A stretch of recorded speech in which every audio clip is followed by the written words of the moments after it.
Samuel, das Datenvolumen weltweit wächst rapide.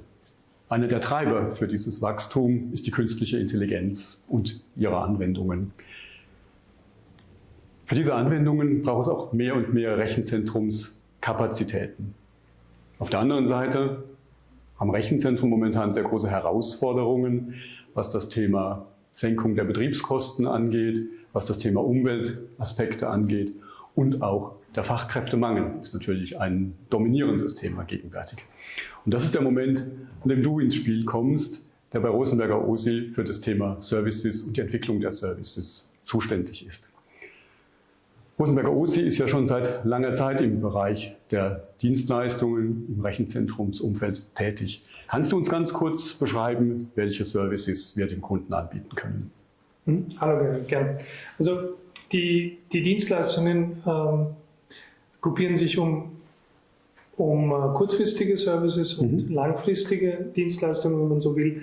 Was wir damit ansprechen wollen, sind die aktuellen KI-Themen, die große Treiber sind, um hier einfach durch die hohen Investkosten, die entstehen, diese Projekte sehr zügig und kurzfristig umzusetzen. Also einfach Transformationen, die sehr kostenintensiv sind, dass wir die auch in einer sehr überschaubaren Zeit begleiten können. Ja.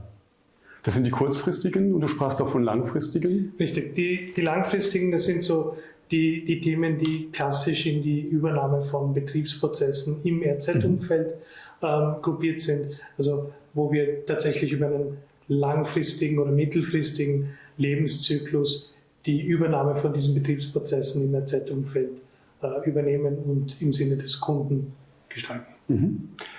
Sagen wir, bei den kurzfristigen Projekten sind es aber auch nicht nur Projekte der künstlichen Intelligenz. Das sind auch andere Applikationen, die wir hier bedienen.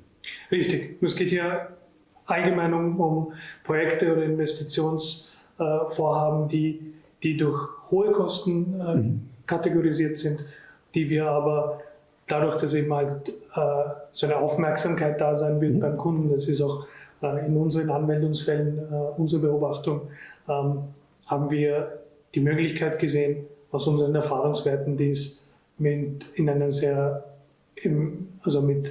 dem hohen Aufwand, der hier gegeben ist, diese Projekte auch in einem sehr kurzfristigen Rahmen umzusetzen. Okay, verstehe. Du hast schon einen Punkt gerade eben erwähnt, das Thema Kosten. Der Kunde erwartet heute ja doch eine sehr hohe Planungssicherheit und auch Budgetsicherheit. Auf der anderen Seite, auch das sprachst du gerade eben an, ist Reaktivität und Flexibilität ein ganz wichtiger Aspekt. Was können wir als Rosenberger OSI denn in diesem Umfeld dem Kunden als Mehrwert, als USP anbieten? Ich glaube, da gibt es einiges. Die zwei herausstechendsten Merkmale sind, wir sind ein Lösungsanbieter und ein Kabelkonfektionierer, der in diesem Bereich tätig ist. Das heißt, wir haben einen hohen Wissensanteil in diesem Umfeld und auf der anderen Seite, was den Servicebereich auszeichnet, ist er gleichzeitig unabhängig von den eigenen Produkten. Was heißt das? Das heißt, wir bieten unsere Dienstleistungen an, unabhängig von den Produkten, die wir im Hause haben und fokussieren sehr stark auf die Anliegen der Kunden, ohne die Produkte in den Vordergrund zu stellen. Okay, das heißt, es sind ja unterschiedliche Stränge letzten Endes, der Service und die Verkabelungslösungen, im günstigsten Fall eben auch deren Kombination. So ist es, genau.